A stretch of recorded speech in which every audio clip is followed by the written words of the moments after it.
Good evening viewers, मैं गिरीश पालीवाल यहाँ पे कुछ इंपॉर्टेंट क्वेश्चंस लेके आया हूँ जो कि एलटी लेक्चरर के लिए बहुत ही महत्वपूर्ण साबित होने वाले हैं।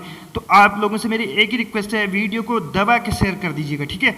तो स्टार्ट करते हैं। पहला क्वेश्चन यहाँ पे, the peasants revolt took place in the year, कौन से साल जो है पीजेंट रिवोल्ट जो है ये हुई थी? तो 1381 यहाँ पे बी ऑप्शन करेक्ट हो जाएगा। इसके अदर्स जो फैक्ट्स हैं इससे रिलेटेड वो भी मैं यहाँ पे बताने जा रहा हूँ। तो इसी को एक दूसरे नाम से जानते हैं, तो वो नाम है वॉट टाइलर्स रिबेलियन करके। वॉट टाइलर्स रिबेलियन करके इसको इस नाम से भी जाना जाता है, रिबेलियन, ठीक है।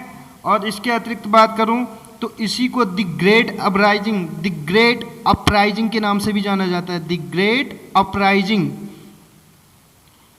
के नाम से भी इसको जाना जाता है, अपराइजिंग। तो इसके अतिरिक्त मैं यहाँ पे बात करूँ तो ये इसका मेन उद्देश्य क्या था, प्रमुख कारण क्या था? तो मेन कॉज था क्या था? Immediate cause of peasants revolt was the imposition of the unpopular Paul tax. जो इसका जो मेन कारण था, मेन कॉज था, वो क्या था? इम्पोजिशन था किसका? अनपॉपुलर पॉल टैक्स का। अनपॉपुलर पॉल टैक्स ये इसका मेन कारण था।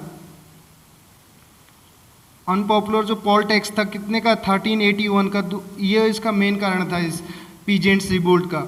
और इसके साथ ही जो है जो क्या बोलते हैं, अनसर्व, यानी कि बोल सकते हैं जो क्या होते हैं, बॉन्डेड लेबर्स होते हैं, बॉन्डेड लेबर्स, उसकी भी समाप्ति इसी के साथ हो जाती है। बॉन्डेड लेबर, बंधुआ मजदूर जिसको बोला जाता है, तो इस रिवोल्ट के साथ ही इसकी भी समाप्ति हो जाती है, ठीक है।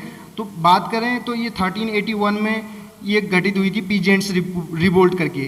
तो दूसरा क्वेश्चन यहाँ पे है हमारा, जो अगला जो क्वेश्चन यहाँ पे है, इन मॉलोज प्ले, मॉलो की प्ले में what was the name of the Jio of Malta? Jio of माल्टा का नाम क्या था? तो जो मॉलो थे, यानी कि क्रिस्टोफर मॉलो, यूनिवर्सिटी विट्स में से थे, मेन थे यूनिवर्सिटी विट्स के लीडर बोलें तो हम इनको। तो एक ये वन मैन ट्रेजिडी के नाम से भी इनको जाना जाता है। तो इन्होंने ट्रेजिडीज लिखी हैं। ट्रेजिडी क्या होती है आपको पता है, जिनकी एंडिंग क्या होती है? एक तो हैप्पी एंडिंग होती है। हैप्पी एंडिंग किसकी होती है? कॉमेडी की। ट्रेजिडी की होती है सैड एंडिंग, यानी कि जैसे कोई मूवी है उसके अंत में हीरो की क्या हो जाती है? डेथ हो जाती है, तो उसको हम ट्रेजिडी बोलेंगे, ठीक है। तो यहाँ पे इसका जो करेक्ट आंसर हो जाएगा, जो नाम है किसका? जियो ऑफ माल्टा का, तो वो क्या है? बाराबस है। बाराबस एक जेविश मर्चेंट होता है, जेविश मर्चेंट होता है ये। तो इसका नाम क्या है? बाराबस है यहाँ पे जियो ऑफ माल्टा का नाम। तो अगले क्वेश्चन के बारे में यहाँ पे डिस्कस करते हैं। नेक्स्ट क्वेश्चन यहाँ पे, थर्ड क्वेश्चन जो हमारा है, इन 1634 Milton wrote a mask. Milton ने एक मास्क लिखा, उसका नाम क्या था? What was the name of that mask? तो उसका नाम था कॉमस। क्या नाम था उसका? कॉमस था। 1634 में लिखा था कॉमस। तो इसके अगर सब टाइटल की बात करें तो सब टाइटल था इसका, a mask presented at Ludlow Castle. Ludlow Castle करके आपको कहीं पे दिखता है। तो सब टाइटल अगर इसका पूछा जाता है तो a mask presented at Ludlow Castle 1634 करके इसका सब टाइटल है, मिल्टन ने लिखा है, ठीक है। इसके अतिरिक्त बात करूं तो ये जो यहाँ पे नेक्स्ट क्वेश्चन है हमारा, क्वेश्चन नंबर 4 देख सकते हैं। Lycidas was written in the memory of. Lycidas जो लिखा था इन द मेमोरी ऑफ, किसकी याद में लिखा गया था? एडवर्ड किंग की याद में लिखा गया था। इसको किसने लिखा था? इसको भी जॉन मिल्टन ने लिखा था। एक पेस्टरल एलेजी है। क्या है ये? पेस्टरल एलेजी। पेस्टरल एलेजी यानी कि शोक गीत बोलते हैं, जो किसी की डेथ पे लिखा जाता है। तो इनके फ्रेंड थे एडवर्ड किंग, जो कि उनकी एक बोल सकते हैं उनकी डेथ पे लिखा है। एक्सीडेंटल डेथ हुई थी उनकी बाय ड्रॉनिंग, डूबने के कारण, ठीक है। तो पेस्टरल एलेजी है, इसको मोनोडी भी कहा जाता है, मोनोडी। पेस्टरल एलेजी है, अपने फ्रेंड की डेथ पे लिखी है, एक्सीडेंटल जो डेथ होती है, तो मोनोडी के नाम से भी इसे जाना जाता है।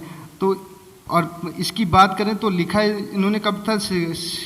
1637 में इसको लिखा था और 1638 में ये पब्लिश हो रखी है। नेक्स्ट क्वेश्चन यहाँ पे हमें दिया गया है, और मिल्टन आपको पता है प्यूरिटन एज के हैं, लास्ट चाइल्ड ऑफ रिनेसा भी कहा जाता है उनको। The father of humanism. Humanism के फादर किसे कहा जाता है? ह्यूमनिज्म के फादर, तो यहाँ पे करेक्ट आंसर हो जाएगा पेट्रार्क।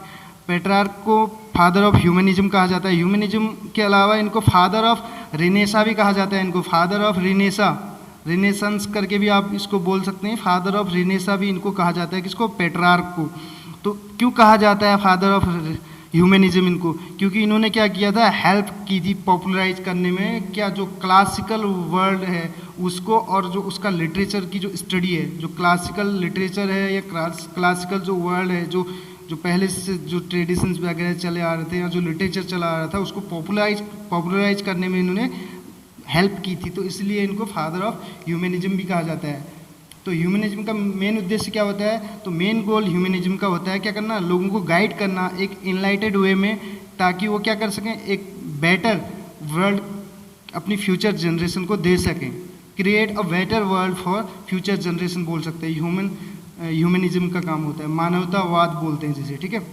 तो अगले क्वेश्चन की बात करें, यहाँ पे नेक्स्ट क्वेश्चन हमें जो दिया है,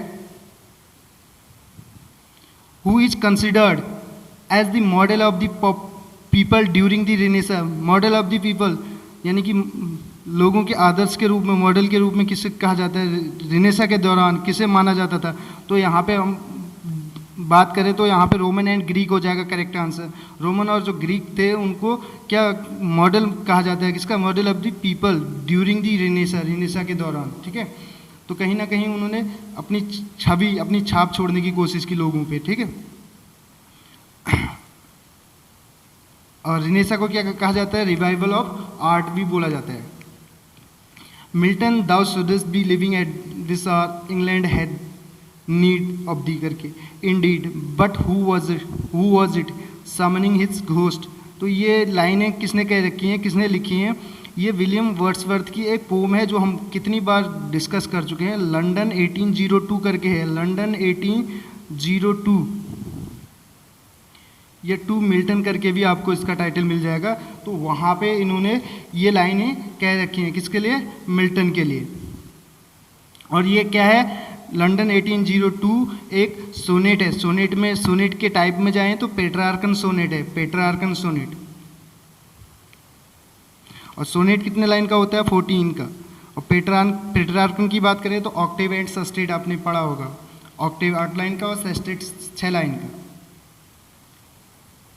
अगले क्वेश्चन की ओर बढ़ते हैं। यहाँ पे अगला क्वेश्चन है, तो मेरी आप लोगों से एक ही रिक्वेस्ट है, आप वीडियो को दबा के शेयर कीजिएगा, आपके लिए जितना हो पाएगा हम करने के लिए तैयार है, बिल्कुल आपको कहीं से कहीं तक कोई दिक्कत नहीं होगी। तो यहाँ पे हम बात करें एल एलेग्रो और एल पेंसेरेसो, ये जो हैं कंपेनियन पोएम के नाम से जानी जाती हैं, किसी जॉन मिल्टन की। क्वेश्चन बोल रहा है which of the following works was not written by John Milton, John Milton के द्वारा नहीं लिखा गया, तो ये तो कंपेनियन पोएम्स से, तो ये तो इन्होंने ही लिखी हैं। और इसके अलावा बात करें, एल एलेग्रो को हैप्पी मैन बोला जाता है, पेंसेरेसो को पेन से, दर्द से, मेलनकली मैन बोला जाता है, मेलनकलिक बोलेंगे। लिसिडेस हमने अभी डिस्कस किया इसके बारे में, किसकी डेथ पे लिखा है, किंग एडवर्ड की, अपने फ्रेंड, जो इनके फ्रेंड हैं। एब्सलम एंड एकिटोफेल जो है इनका नहीं है, ये एक पोम है किसकी, जॉन ड्राइडन की है, किसकी है, जॉन ड्राइडन की। और इस जॉन ड्राइडन का है एब्सलम एंड एकिटोफेल। और अगर एब्सोलम एंड एब्सोलम 2 बार इसी टाइटल को हम रिपीट करते तो ये नोवेल है किसका, विलियम फॉकनर का है, किसका है, विलियम फॉकनर का, जो कि हमने लास्ट वीडियो में भी डिस्कस कर रखा है जब हम बात कर रहे थे किसकी, नोबेल प्राइज विनर्स की, तो उसमें भी हमने बताया था। नेक्स्ट क्वेश्चन यहाँ पे है, Thomas More's Utopia place the blame for society's problems on. अब जो थॉमस मोर की जो यूटोपिया है उसमें जो ब्लेम किया जाता है सोसाइटी की प्रॉब्लम्स के लिए, वो किसको किया जाता है, तो यहाँ पे ऑप्शन से हैं हमारे पास, human nature, God's will, society itself. तो करेक्ट आंसर सी हो जाएगा, सोसाइटी को ही, मतलब समाज को ही उसके लिए जिम्मेदार माना जाता है, ठीक है। तो और ये लिखा कब था, थॉमस मोर का जो यूटोपिया है, यूटोपिया, ये इसकी बात करें तो ये पहली बार पब्लिश हो रखा था 1516 में पब्लिश हुआ था। तो ये लैटिन में हुआ था, किस में हुआ था, कौन सी लैंग्वेज थी, लैटिन।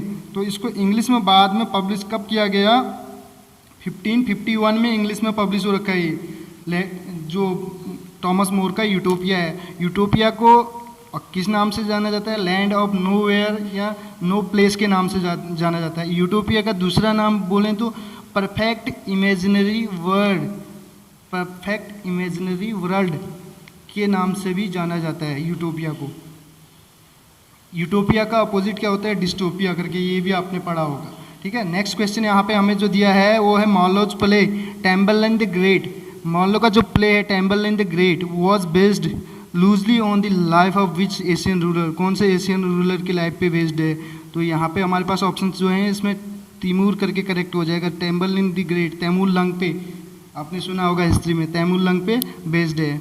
अब लिखा कब गया है ये 1587 में लिखा गया था। कब लिखा गया था 1587 में। टैम्बरलाइन द ग्रेट किसने लिखा है, क्रिस्टोफर मॉलो ने लिखा है, जो कि यूनिवर्सिटी विट्स में से एक है। और बात करें तो तैमूर लंग यानी कि क्या थे, एक एशियन रूलर थे, ठीक है। नेक्स्ट क्वेश्चन हमारे पास यहाँ पे है कुबला खान। ये भी एक क्या है, आपने हिस्ट्री में इनका नाम पढ़ा होगा, नाम सुना होगा। ये कॉलेज ने लिखा है कुबला खान करके, डिजेक्शन एंड ओड, ये कॉलेज के वर्क हैं, आपने इनके बारे में पढ़ा होगा कहीं ना कहीं। तो ये लास्ट क्वेश्चन था। तो वीडियो कैसी लगी आपको ज़रूर बताइएगा। इसके अतिरिक्त मैं यहाँ पे कुछ और बताना चाहूँ, जैसे मैंने यूनिवर्सिटी विट्स के बारे में बोला तो 7 है इनकी संख्या। और यूनिवर्सिटी विट्स जो टर्म है ये किसने कॉइन कर रखा है, ये जॉर्ज सेंट्सबरी ने कर रखा है, जॉर्ज सेंट्सबरी ने कर रखा है, ठीक है, जॉर्ज सेंट्सबरी ने कर रखा है। तो वीडियो कैसी लगी आपको ज़रूर बताइएगा कमेंट बॉक्स के माध्यम से।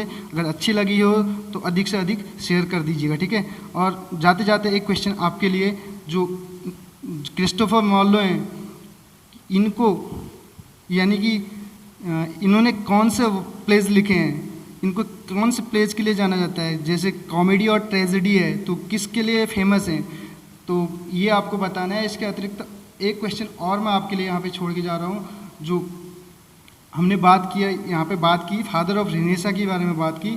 तो रिनेसा जो पीरियड है उसका टाइम पीरियड आपको बताना है, रिनेसा का टाइम पीरियड बताना है आपको, ठीक है। तो जाते जाते ये 2 क्वेश्चन आपके लिए। वीडियो अच्छी लगी हो तो लाइक कमेंट कर दीजिएगा। थैंक यू, मिलते हैं अगली वीडियो में।